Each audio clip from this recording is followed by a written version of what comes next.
ఆతిథ్య రంగంలో దశాబ్దాలుగా కొనసాగుతున్న ప్రతిష్టాత్మక భాగస్వామ్యానికి తెరపడింది. టాటా గ్రూపుకు చెందిన Indians hotels company limited Taj GVK hotels and రిసార్ట్స్లోని ఉమ్మడి భాగస్వామ్యం నుంచి పూర్తిగా వైదొలిగింది.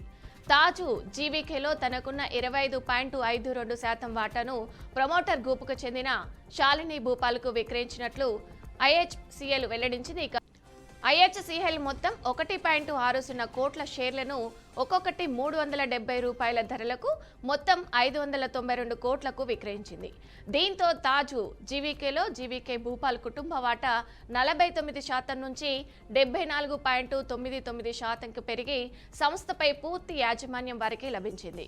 ఇక అదే సమయంలో బోర్డులో ఐహెచ్సిఎల్ నామినేటెడ్ డైరెక్టర్లు తమ పదవులకు రాజీనామా చేశారు. ఇక 2011 నాటి షేర్ హోల్డర్స్ ఒప్పందం అలాగే 2007 నాటి ట్రేడ్ మార్కు లైసెన్స్ ఒప్పందాలు కూడా రద్దయ్యాయి.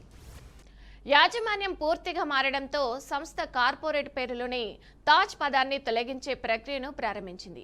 అయితే గతంలో కుదిరిన హోటల్ మేనేజ్మెంట్ ఒప్పందాలు యథాతథంగా అమల్లో ఉంటాయి. కంటే ప్రస్తుతానికి తాజ్ కృష్ణ, తాజ్ డెక్కన్ వంటి హోటళ్లు పాత పేర్లతోనే కొనసాగుతాయి. ఇక ఐహెచ్సిఎల్ ఇకపై కేవలం నిర్వహణ భాగస్వామిగా మాత్రమే సేవలందిస్తుంది. ఇది టాటా గ్రూప్ అనుసరిస్తున్న క్యాపిటల్ లైట్ వ్యూహంలో భాగమని మార్కెట్ వర్గాలు అభిప్రాయపడుతున్నాయి. ఇక ప్రమోటర్ గ్రూప్కు చెందిన స్టార్ లైట్ ట్రస్ట్ 12.5 లక్షల షేర్లు అలాగే మూన్ లైట్ ట్రస్ట్ 12.5 లక్షల షేర్లు కలిపి తమకున్న 25 లక్షల షేర్లను అంటే మొత్తం 3.98% వాటాను ఓపెన్ మార్కెట్లో ఒక్కో షేరును 420.34 రూపాయల ధరకు మొత్తం 105 కోట్లకు విక్రయించాయి. ఇక ఈ షేర్లలో అధిక భాగాన్ని నిప్పన్ ఇండియా మ్యూచువల్ ఫండ్ కొనుగోలు చేసింది. ఇక నిప్పన్ ఇండియా తన ఏఐఎఫ్ స్కీమ్ ద్వారా సుమారు 15.2 లక్షల షేర్లను 2.4% వాటా తీసుకుంది.